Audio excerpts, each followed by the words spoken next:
Hi, I'm Lisa Fletcher, and you're in the stream. Today, did a grandmother spark the current flare-up between India and Pakistan?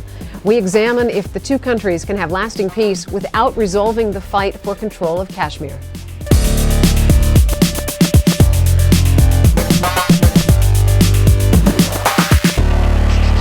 Our digital producer, Malika Bilal, is here looking out for all your live feedback. Malika, lots to talk about. 10 years have passed since the ceasefire between India and Pakistan, but this recent flare-up has left several dead on both sides and quite predictably a lot of tension. How's our community weighing in? Well, they're saying that until these tensions between India, at least the tensions between India and Pakistan can never be resolved unless they deal with the dispute over Kashmir. And we got a lot of great tweets. This one from Majid kind of eloquently sums it up. He says, "I feel for the people living at the periphery on both sides. It's almost a no man's land where shells fly more frequently than birds." And of course, for all of those of you at home, we want you to join the conversation as well and let us know what you think.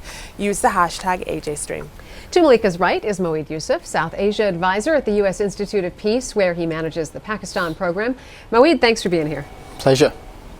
Today, we are also joined by a number of individuals on the ground who will be sharing their thoughts with us in just a minute. They're coming in via Google Plus Hangout. Now, of course, you can be in the stream just like they are. All you have to do is go to the link and add us to your circles. Hi, my name is Melina Brisso. I run an NGO based in São Paulo, Brazil, that works with violence prevention, and I am in the stream. Deadly clashes between the Indian and Pakistani armies are raising fears about another major conflict brewing over the disputed region of Kashmir. It's been 10 years since both sides agreed on a ceasefire at the line of control. The line of control actually divides Kashmir into two regions, one under the control of Pakistan and the other India. But 3 cross-border incidents last week left 4 soldiers dead. Tensions are on the rise, and the Indian Army chief has warned Pakistan not to tempt India into retaliation. Both sides deny violating the ceasefire, and both have filed formal complaints at the UN. So what started this flare-up? According to a detailed report by the Hindu news site, the clashes came after a series of events that began when a 70-year-old grandmother crossed into Pakistan-controlled Kashmir to be with her sons and grandchildren. The report says her move across the line of control prompted India to build bunkers along the border. Pakistan saw that as a violation of the ceasefire. Now, as fears of a new conflict between India and Pakistan grow, Kashmir is caught in the middle. The two countries have fought 3 major wars, 2 of them over the disputed area. So, is lasting peace possible without resolving the question of Kashmir? To help us answer this, we're also joined via Skype from New Delhi by Tridivesh Singh Maini, columnist and editor of a book titled Warriors After War. Indian and Pakistani retired military leaders reflect on relations between the two countries, past, present, and future. Tridivesh, welcome to the stream. Thank you very much. So, Moeed, I want to start with you. What do you make of last week's clashes and the tension that is now brewing between India and Pakistan? Kind of give us a sense of how fragile you think things are. I think the initial sense was that this is a one-off. This is Pakistan, India back to the old tricks. The LOC is very heavily manned, but yet there is infiltration. You talk about the grandmother crossing. This completely could be inadvertent or deliberate. But every time something like this happens, there is somewhat of a reaction from both sides. And that's what one thought. This was a one-off. It's going to pass. I think the problem is that there was an overreaction from the Pakistani side when this happened, perhaps. The Indian side overreacted in its own way. And before you know it, Pakistan and India are today amidst a media on both sides which is so vibrant, so free, so energetic that it becomes a press war. And so I don't think either side really wanted to take this to the point that it's gone. But with the media pressure, the press, the government weighing in, the Indian Army chief's statement, you suddenly realize things are getting out of control. And we're sitting here talking about this. The fundamental point is that for the past year, both sides have been saying their relationship is improving. This is how fragile their relationship really is. That even when they're on the uptake, it just can flare up at any moment. Trinavesh, we're talking about how fragile this situation is. We're talking about a 70-year-old grandmother that may have sparked all of this. And Moeed says it may have been an overreaction, but it makes one think that if a 70-year-old grandmother going to see her grandkids has sparked this, that it could be a situation of either side just waiting for one thing to give them a reason to act in an aggressive manner. What do you think is going on here? I think I would agree with Moeed about the fact that it's a very fragile relationship. But I would also like to add a few points to this. The reactions, the overreaction by the media on both sides aside, it also has a lot to do with the domestic politics on both sides. I mean, if you look at Pakistan, for example, elections are coming up, and this is the first civilian government which has lasted nearly 5 years. But but one can't help to sort of link this up to either the fact that political parties want to cash in on such a thing, but I don't think political parties would want to do that because they've invested so much in peace in Pakistan as well. So I don't know whether it's a military-civilian sort of tussle in Pakistan.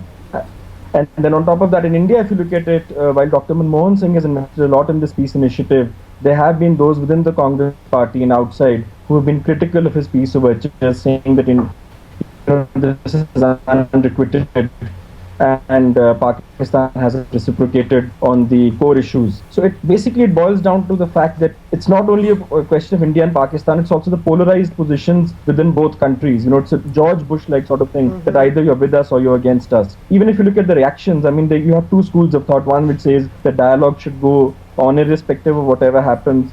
And then you have the other school of thought which starts linking this up even to people-to-people contact. Trinavesh, I want to interrupt you for just a second because I'm being told by my producer that right now in Al Jazeera English we are doing some breaking news coverage and we are announcing that there is Kashmir violence by the Pakistani army and one soldier has been killed.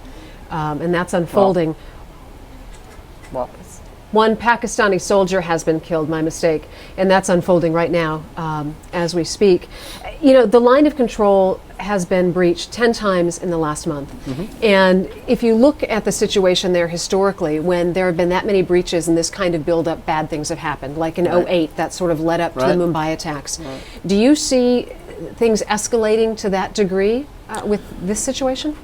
Before I came, I was just checking up with some people in Pakistan on how they were seeing the situation. And one message I got consistently was, this is not the end of it. The worst may be over, but this hasn't been resolved. 0102, the crisis in 2001, 2002 is a great example. The infiltration was going up and you thought that things were still okay. There was a ceasefire after Kargil and it suddenly blew up in the face. And so one hopes that between 08 and now, lessons have been learnt, that war cannot be fought. There is no point getting it to a point of crisis. At the same time, most crises happen despite leaders wanting them. And so I don't see this yet becoming something of a crisis. But quite honestly, if you continue with this pattern, one more Pakistani soldier, as you're saying, another Indian one, God forbid, and you just lose control of this. Yeah. Well, one of the things resonating among our community members is that oftentimes what's lost is the Kashmiri voices. Direction says Pakistan and India use Kashmir to forward their own agendas. The only people missing are the Kashmiris. Another tweet here from Shahid who says thousands of mass graves dot the landscape in Kashmir. Mothers are in eternal wait for their disappeared sons. We are suffering. And one more, Jahangir in our Google Plus Hangout. I'd like you to listen to this one from Majid. He says, when the concertina wire weaves your nightmares, overshadows your homes, stretches lengths, imagine the line of control. Now, Jahangir, of course, you're a blogger and you're in Srinagar in Kashmir. I'd like to know your thoughts and what you're seeing and if these tweets that I just read resonate with you. I mean, this is the sheer tragedy of having a border between two parts of the same territory, which is bound to create humanitarian crisis. We have seen this happen in Palestine and we have seen this happen in Kashmir as well. And both the issues are coincidentally the longest pending issues before the United Nations. Let me go into the brief history of what happens at these borders. When India and Pakistan signed the Karachi Agreement, the imaginary line that was drawn by two countries to divide Kashmir was so unnatural. I mean, when this line was drawn, a house that faithfully stood on the line of control was divided, and two families living in it were separated. When you create divisions such as this, it's bound to create a humanitarian crisis. Sometimes people who own agricultural land on line of control found their only source of income being taken away from them. In one case, a boy was caught. This incident happened in 2002. A boy was caught by Indian Army, and he was handed over to the police in Kashmir. He used to cry and point at mountains. For police records, he became Bahrawal the Gunga, which loosely translates as deaf son of dumb. This kind of dehumanization that has happened because of this conflict will continue to take its toll on the people of Kashmir, and it will have terrible consequences in future for the peace of the subcontinent as well. And it's those same kind of stories that other people are echoing here. Mohammed Faisal says, for 66 years, the aspirations of Kashmiris have been subjugated by the political games of two countries. Enough now. But Moeed, there's another tweet from Musarraf who says, does Pakistan have the time and the energy to think about Kashmir right now? That's exactly, the point. If you look at the stories coming out of Pakistan, the top two stories today, this long march which is threatening to pull down the government, asking for its resignation, the Prime Minister, the arrest orders issued by the Supreme Court, the LOC, which is a huge issue, goes to number 3. But the first two are so important that I really don't think there's anybody who needs to be sitting down in the political class thinking about this has the time to do it. And that's very unfortunate, especially because another soldier, that means this is continuing on the LOC. So it's probably, the military which is thinking about this at this point, but no political actors involved. Tridivesh, considering the breaking news with the dead Pakistani soldier, just yesterday the head of the military had a call for aggressive action if provoked, and then today the Prime Minister said it cannot be business as usual with Pakistan. Do you see what's unfolding now as a clear escalation of violence at the line of control? Well, I really don't think that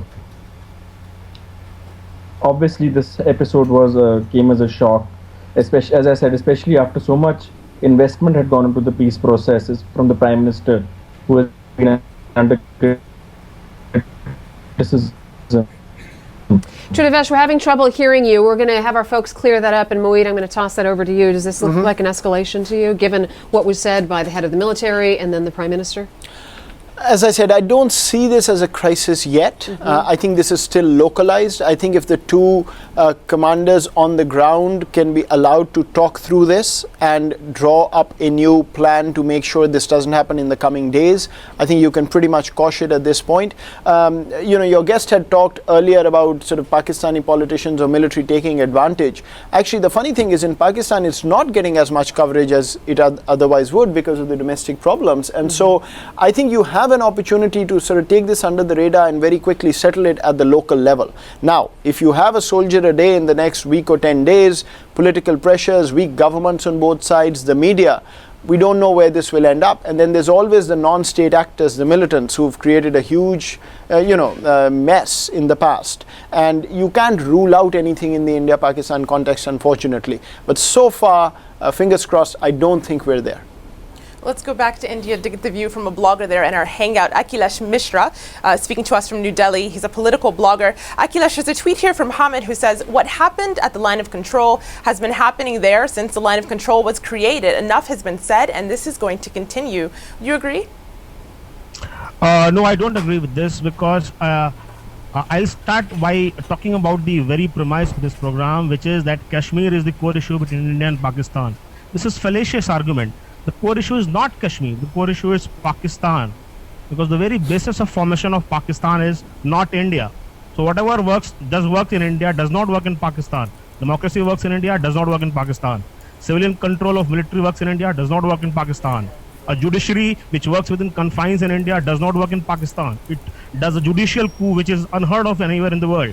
The core issue is the very ideology of India. Even if this is all Kashmir, Pakistan will find something else to fight India with. So this LOC is what happened in LOC recently is only a manifestation of the ideology of Pakistan. Unless we solve Pakistan, unless we dismantle the military jihadi complex in Pakistan, these things will continue. Talking about Kashmir, You want to jump in on that?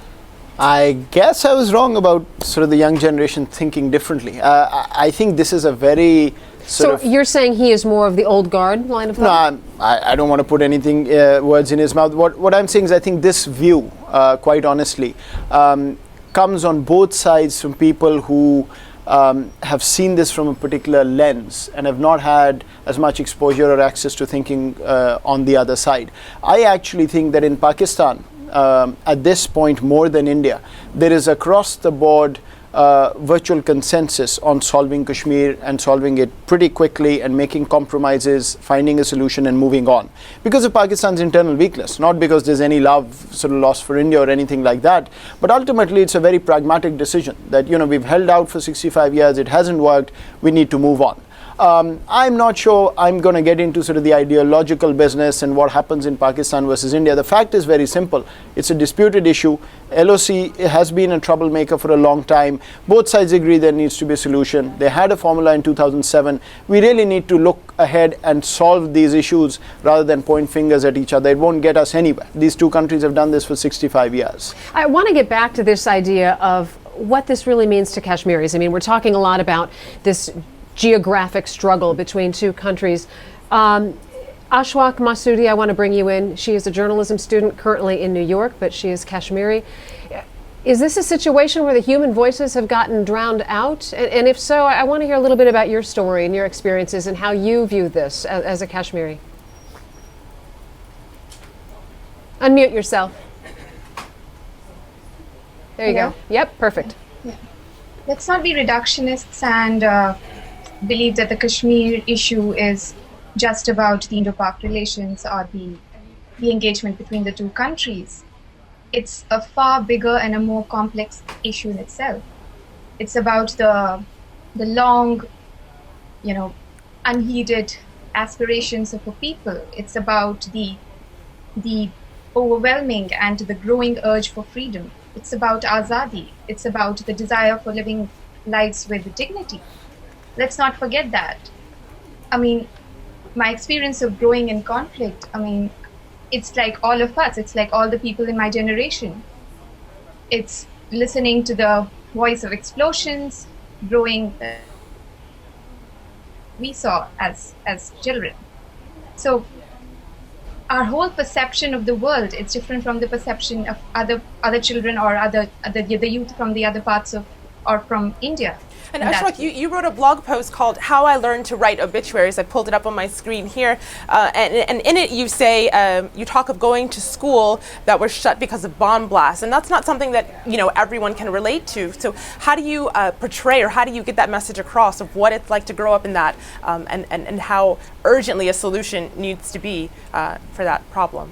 Well, the thing is that, right from the childhood, I remember having a threat of death all the time looming over us. We had a fear, we could not speak. The schools were closed. Every time in the middle of the day we were reminded that, hey, there's something happening, there's a bomb blast somewhere that has happened and you have to leave. It was like we were, there was a perpetual angst, there was a perpetual anguish that we lived with.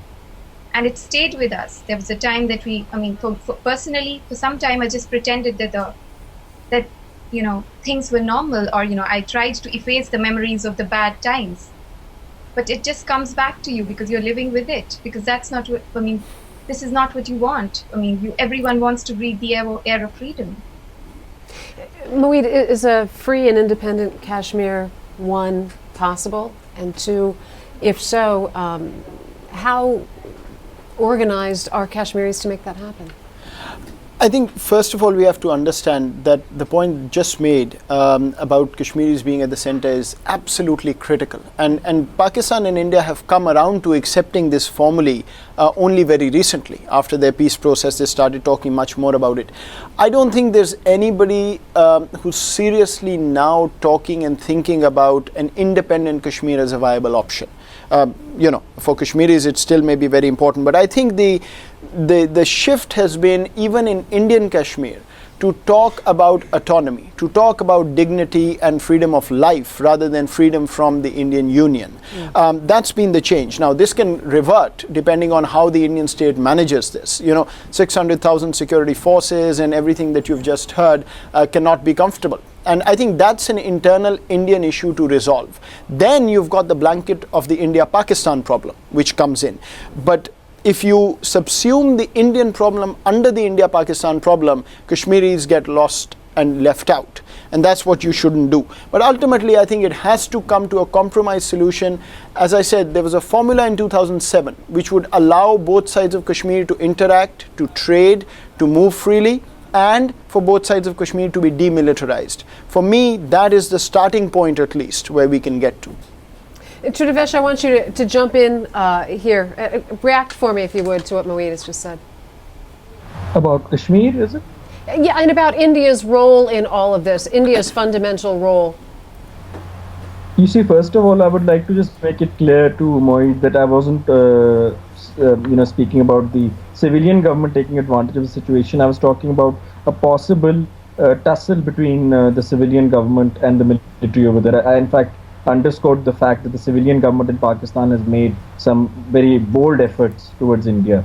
So, and it came as a bit of a shocker to me that, when they made such provocative remarks after this very unfortunate, thing on both sides, these skirmishes across the LOC. Now, as far as Kashmir is concerned, it's become part of the Indo-Pak sort of dialogue, whether we want to de-link it from that or not. But at the same time, I would say one thing that, as Moeed said, the discourse has definitely changed, and the Kashmiri, like anybody else, has aspirations, and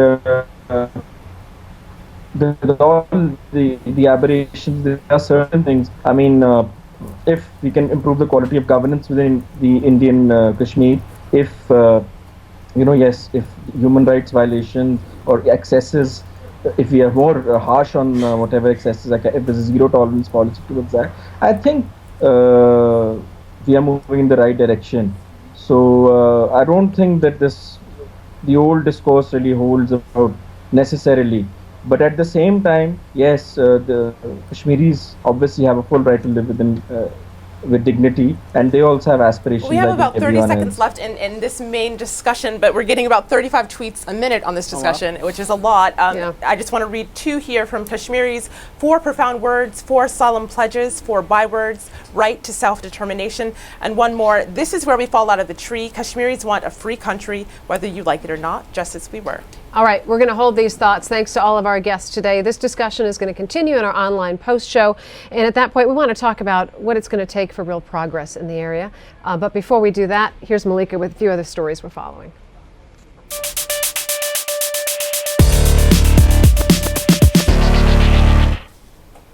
Best dressed slideshows are a media staple to rack up page views, but a satirical website has taken its link bait in a scathingly different direction.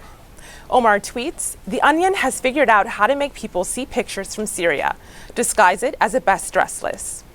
Well, by superimposing captions from Sunday's Golden Globes Awards over the photos, The Onion let the political commentary speak for itself.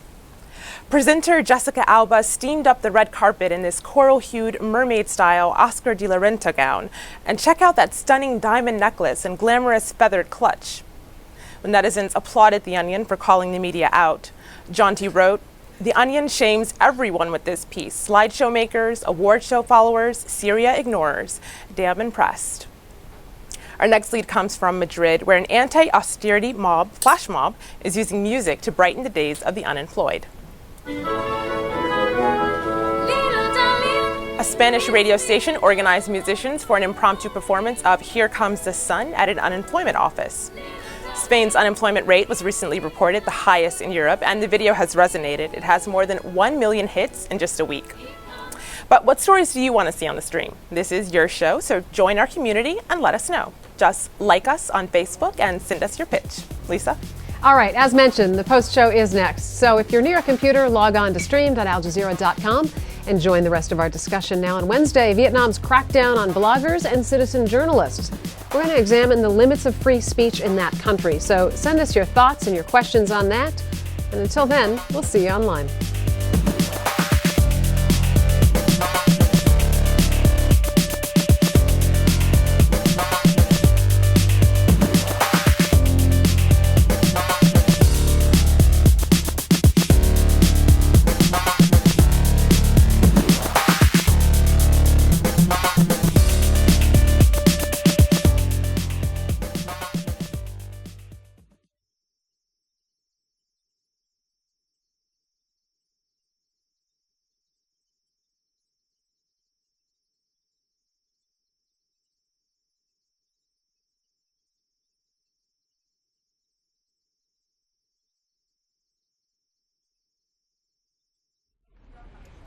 Welcome back to the Stream's online post show. We're going to pick up our discussion right where we left off. Thanks to all our guests, Moeed, Tridivesh, and those in the Google Plus Hangout. Moeed, I want to get back to you on this idea of progress. I mean, we're talking about establishing or trying to again establish stability in the region between India and Pakistan. But even if that is done, that doesn't still necessarily address the needs of the Kashmiris. How do you move forward doing that? Look, I think what has happened is that these two sides have approached Kashmir in a very militaristic way over the past 65 years. And you know, they've gone at it as if these are two countries who are fighting over a piece of land and whatever is in the land doesn't matter. The last decade or so, there's been a major shift, primarily because both sides realize with nuclear weapons, with the changes in the world, there is no war to be fought there anymore. You have to do something non-militarily to get this resolved. And that's where I think this compromise business has come in. There was a plan which says, as I said, essentially in the program, allow Kashmiris to cross, to meet, to trade, and leave it as an autonomous demilitarized region. The Pakistani president at the time came up with this. I think it got traction, but then unfortunate events on both sides really let it fizzle out. I think that's where you need to start with it again. As far as sort of the freedom and independence in Kashmir is concerned, you know, I can only tell you that data is very conflicted. If you go to the Kashmir Valley, which is the heart of it, you will still find the independent sort of movement and Azadi there.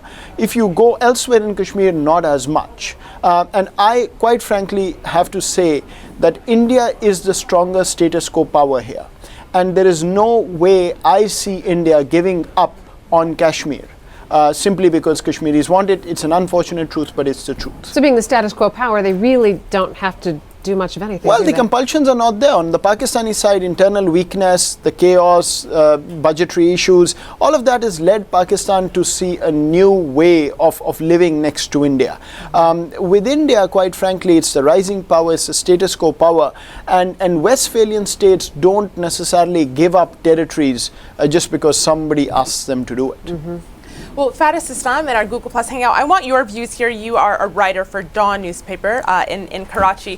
Iftikhar Ashraf and a few other people are pointing the finger at both India and Pakistan. On Twitter, Iftikhar says both the nations, India and Pakistan, have turned Kashmir into a matter of egos. This has been amplified by the jingoistic media of both. And the half-widow on Twitter says peace is a word that Indians and Pakistanis don't understand, and the ones who do, i.e. Kashmiris, will probably go extinct before it comes.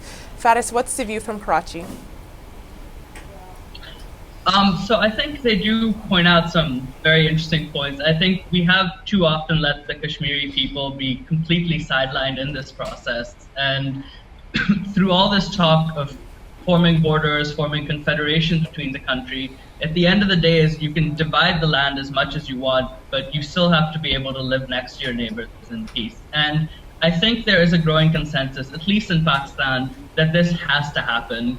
I think our generation is a generation that hasn't grown up with the memories of war or the traumas of partition. What we've grown up with is suicide bombings, is schools with sniper towers on them, a capital city where you can't drive for 5 minutes without going through a police checkpoint.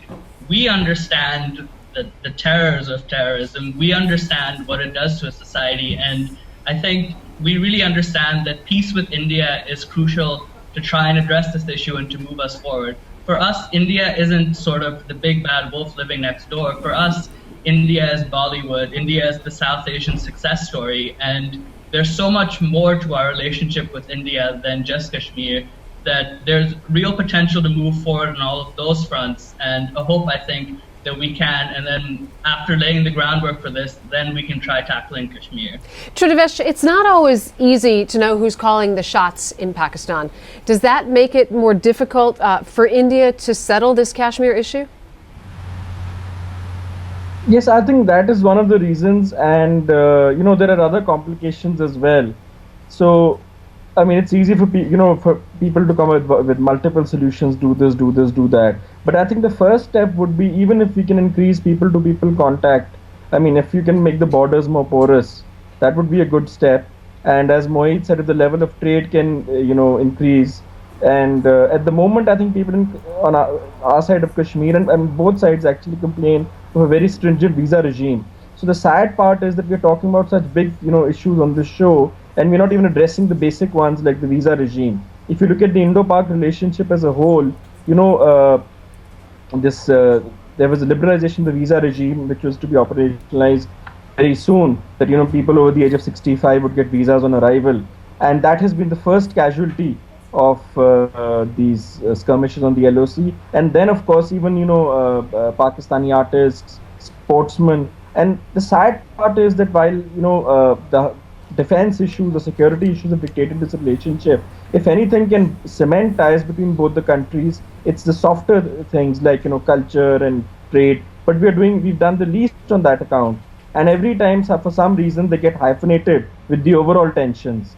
That I think in every part of the world we've seen conflicts, but people have been sensible. They've dehyphenated certain issues of bread and butter from other issues.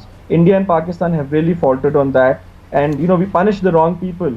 It's a common man who suffers. It's innocents who suffer. I mean, for example, in the case of healthcare, it's the poor Pakistani who's really suffering the fact that he doesn't have free access to India, where he can get good healthcare at at a cheaper cost. So these are basic things which need to be addressed, and unfortunately they are the first casualties of such conflicts every time. Right, and I'd like Akhilesh in our hangout to respond to that, and also respond to what Faris said earlier about the young generation wanting peace. There's a tweet here from Alim who says, corruption, unemployment, communal mistrust, illiteracy, enough battles. Young India wants peace, not war. Akhilesh?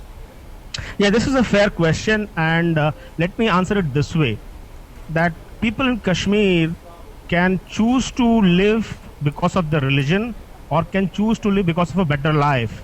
So more jobs, better economic opportunities, better education, better social life, and so on. And actually there is a template for this in India, in the western state of Gujarat. Now there is a chief minister in that state who is hated by Muslims. But in this particular election in December last year, almost 25% Muslims voted for him, which is unheard of, because he changed the narrative from religion and religion-based politics to governance-based politics, aspirational politics. So if we can bring aspirational politics to Kashmir or between India and Pakistan, things will change. And which again makes my basic point, that the difference, the issues between India and Pakistan are about ideology. If we can keep that aside, India and Pakistan can prosper. And as an aspirational society, aspirational young people. Ashwak, I want to go back to you, and let's talk a little bit about Kashmiri leadership. From your perspective, do you think Kashmiris feel they have the right people representing them, and people who can actually make the changes that they want to see happen in Kashmir? We've actually lost hope, and we do not. We trust people, and we are betrayed. This just goes on. It's a cycle. We start believing in a particular person, and it seems like what we did was actually wrong, because, I mean, when Akhilesh pointed that the Muslims voted for Omar Abdullah, everyone knew that it was about development. He said that they changed the narrative, and he said that the peace could be brought in if development or things like these could be introduced in Kashmir. Kashmir doesn't. It's not what we want. I mean, of course, development is something that every nation wants. But, I mean, if you don't address the core issue, just forget about peace. Jahangir, do you feel the same way? Do you feel a lack of optimism? Unmute yourself. Jahangir, there you go. About 30 seconds. I certainly feel that. And there was one assumption that Mueed made at the beginning of the program, that this so-called peace process was driven by the youth. in both sides of Kashmir. I think that is a very flawed assumption, because the peace process essentially was driven by politicians from the two sides of the divide. And if had it been driven by the youth from the two countries, it would not have been blown apart as it has been by the killing of two soldiers at the All right, borders. Jahangir, I'm going to have to stop you there because we are out of time. But thanks to all of our guests, Moeed, Trudevesh, and everyone in our Google Plus Hangout. Now, on tomorrow's program, Vietnam's crackdown on bloggers and citizen journalists. We're going to examine the limits of free speech in that country. Until then, we'll see you online.